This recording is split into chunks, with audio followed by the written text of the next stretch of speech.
بسم اللہ الرحمن الرحیم۔ ایک دفعہ ایک شخص اپنی بیوی اور بچے کے ہمراہ حضرت عمر رضی اللہ تعالی عنہ کی بارگاہ میں پیش ہوا۔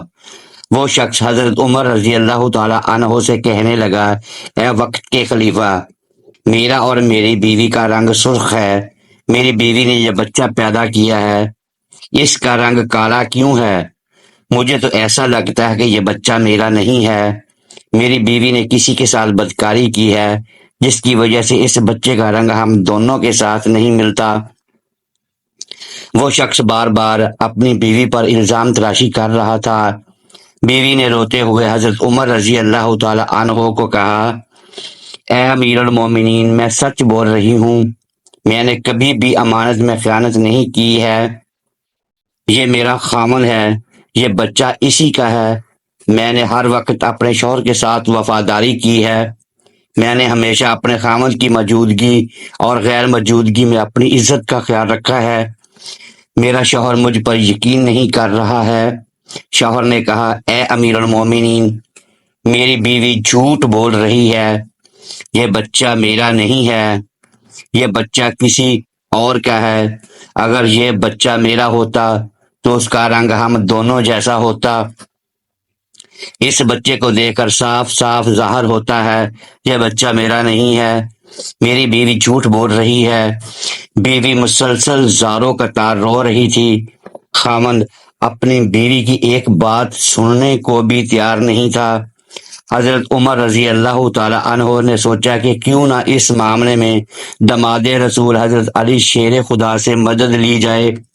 حضرت عمر رضی اللہ تعالی عنہ خامند، بیوی اور بچے کو ساتھ لے کر حضرت علی رضی اللہ تعالی عنہ کے پاس تشریف لے گئے۔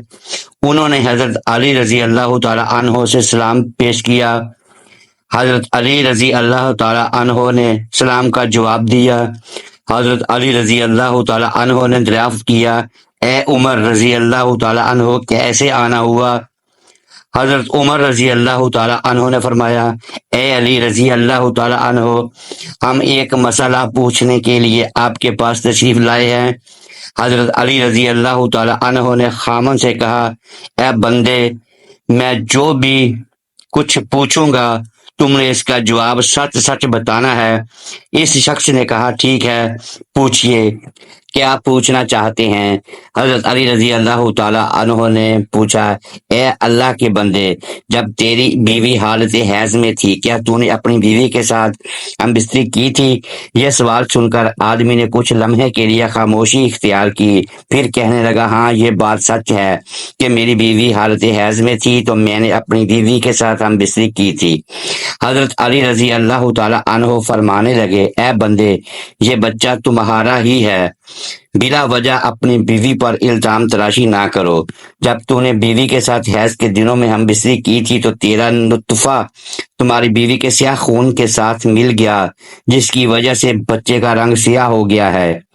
اگر تم بیوی کے ساتھ حالت حیض کے دنوں میں ہم بستری کرو گے تو بچے کالے اور بدصورت ہی پیدا ہوں گے۔ اے شخص، آج کے بعد یہ بات اپنے ذہن میں بٹھا لو کہ حدیث اور قرآن میں حیض کی حالت میں ہم بستری کرنا حرام اور سخت گناہ قرار دیا گیا ہے۔ اگر کوئی بندہ اس بات کا علم رکھتے ہوئے بھی اپنی بیوی کے ساتھ ہم بستری کرتا ہے، اللہ تعالیٰ ایسے بندے سے سخت ناراض ہو جاتا ہے اور وہ بندہ جلد ہی اللہ تعالیٰ کی سخت پکڑ میں آ جاتا ہے۔ اب ہم آپ کو بتاتے ہیں کہ معذور اور کمزور بچے کن گھروں میں جنم لیتے ہیں۔ مدینہ منورہ کا واقعہ ہے کہ ایک خوبصورت اور جوان لڑکی کی شادی ایک بوڑھے آدمی سے ہو گئی۔ شادی کی پہلی رات میاں بیوی نے ہم بستری کی، اتفاقاً شوہر کا اسی رات وصال ہو گیا۔ دلہن حاملہ ہو چکی تھی۔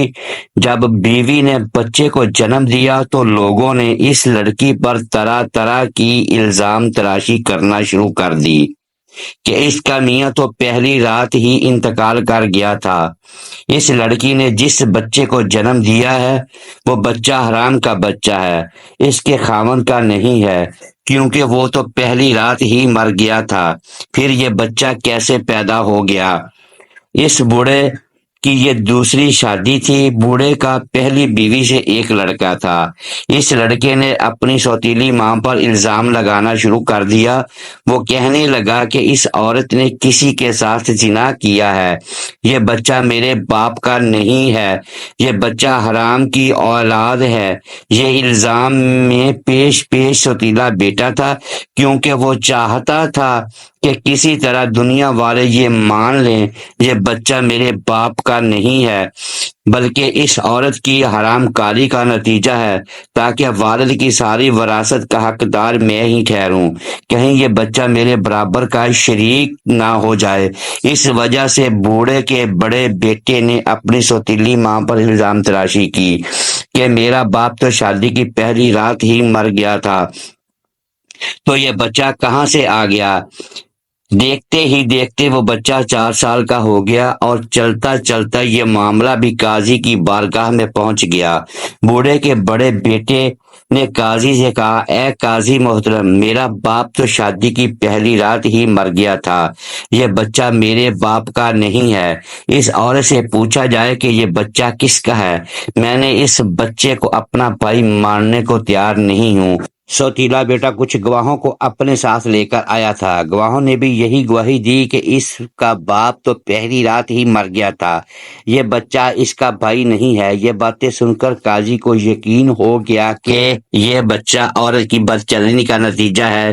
چنانچہ قاضی صاحب فیصلہ کرنے ہی والے تھے کہ حضرت علی رضی اللہ تعالی عنہ عدالت میں تشریف فرما ہوئے۔ جب حضرت علی رضی اللہ تعالی عنہ نے یہ سارا قصہ سنا تو حضرت علی رضی اللہ تعالی عنہ نے بڑے بیٹے سے سوال کیا، اے بچے، یہ دونوں میاں بیوی کتنا عرصہ اکٹھے رہے تھے، اور جس بچے کو تم اپنا بھائی ماننے کو تیار نہیں ہو وہ بچہ کہاں ہے؟ بڑے لڑکے نے جواب دیا، اے علی رضی اللہ تعالی عنہ، وہ بچہ اس وقت ہمارے پاس نہیں ہے۔ حضرت علی رضی اللہ تعالی عنہ نے کہا کہ تم کل اس بچے کو اپنے ہمراہ یہاں لانا، کل انشاءاللہ اللہ تعالیٰ تمہارا فیصلہ ہو جائے گا۔ اگلے دن وہ لڑکا اپنے سوتیلے بھائی کو ساتھ لے کر آیا اور کہنے لگا، یا علی رضی اللہ تعالی عنہ، یہی وہ بچہ ہے جس کو میں اپنا بھائی تسلیم نہیں کرتا ہوں۔ حضرت علی رضی اللہ تعالی عنہ نے جب بچے کو دیکھا تو فرمانے لگے، میں ابھی آپ کا فیصلہ کر دیتا ہوں۔ حضرت علی رضی اللہ تعالی عنہ نے کچھ اور بچوں کو بلایا اور ان سے فرمایا، جاؤ باہر جا کر کھیلنا شروع کر دو۔ چند لمحوں میں وہ بچوں نے آپس میں کھیلنا کودنا شروع کر دیا، ایک دوسرے کے ساتھ مستیاں کرنی شروع کر دیں۔ حضرت علی رضی اللہ تعالی عنہ بچوں کو کھیلتے ہوئے بڑے غور سے دیکھ رہے تھے۔ کچھ دیر کے بعد حضرت علی رضی اللہ تعالی عنہ نے بچوں کو بلایا اور فرمانے لگے، سب بچے ایک جگہ پر بیٹھ جاؤ۔ سب بچے حضرت علی رضی اللہ تعالی عنہ کے پاس آ کر بیٹھ گئے۔ اس کے بعد حضرت علی رضی اللہ تعالی عنہ نے سب بچوں کو ایک ساتھ کھڑے ہونے کا حکم دیا تو سب بچے ایک ساتھ کھڑے ہو گئے۔ مولا علی رضی اللہ تعالی عنہ ان بچوں کو بڑے غور سے دیکھ رہے تھے۔ حضرت علی رضی اللہ تعالی عنہ نے دیکھا کہ یہ سب بچے بڑی آسانی کے ساتھ کھیل رہے ہیں، بیٹھ رہے ہیں، کھڑے ہو رہے ہیں، ان کو کھیلنے بیٹھنے اٹھنے میں کوئی دقت نہیں ہو رہی ہے۔ حضرت علی رضی اللہ تعالی عنہ نے دیکھا کہ جس بچے پر الزام لگایا جا رہا ہے اس بچے کو بیٹھنے اور اٹھنے میں کافی دقت ہو رہی ہے۔ آپ رضی اللہ تعالی عنہ نے فیصلہ یہ سنایا کہ یہ بچہ اسی بوڑھے شخص کا ہے، کیونکہ اس بچے میں کچھ کمزوریاں ہیں جس کو دیکھ کر یہ ظاہر ہوتا ہے کہ یہ بوڑھے باپ کا بچہ ہے۔